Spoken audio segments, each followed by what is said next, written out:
Welcome to our channel. Florence Pugh compared Thunderbolts to an A24 movie, but we love her anyway.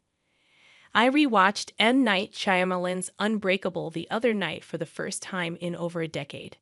There is a lot of interesting nonsense supported by striking visuals and committed performances. Still, it is a comic book movie that tries to do something different and actually succeeds. It has its own style and point of view on the medium, even if it feels like Shyamalan never read a superhero comic before making it, as there are Big Bang Theory levels of comic book discussion.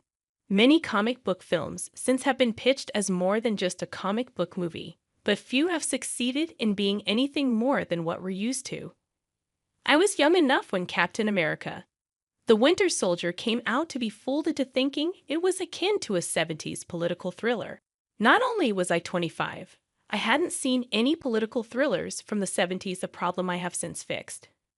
When Doctor Strange was released 2 years later, Kevin Feige touted it as the MCU's first horror movie.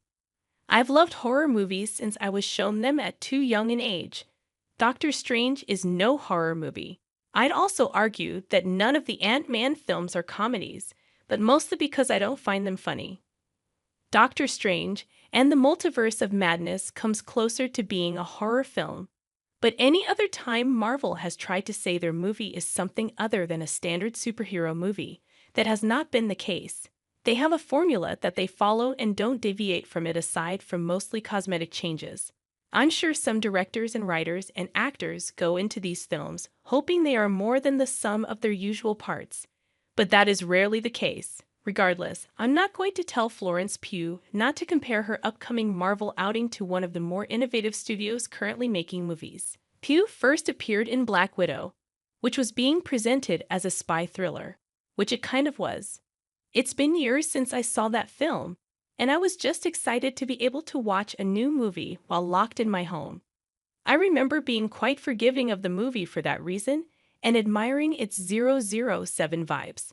Still, it inevitably descended into standard superhero fare, but it did bring Pugh into the fold, and now she's reprising the role in the upcoming Thunderbolts. The new Suicide Squad-like movie looks like fun and sports a stellar cast. While I am a little excited to see it, I would never do something like compare it to an A24 movie, because that would be an insane thing to say. It's also exactly what Pugh said in a recent interview with Empire. It ended up becoming this quite badass indie, a 24 feeling assassin movie with Marvel superheroes, she explained to the outlet. Director Jake Schreier has worked for A24 before, as has Pugh, but Marvel doing anything like that studio is doing is laughable at best, with all due respect to Pugh and Schreier. A24 movies focus on character and storytelling in a way most studios are not. They allow creative voices to lean more into their own style and substance.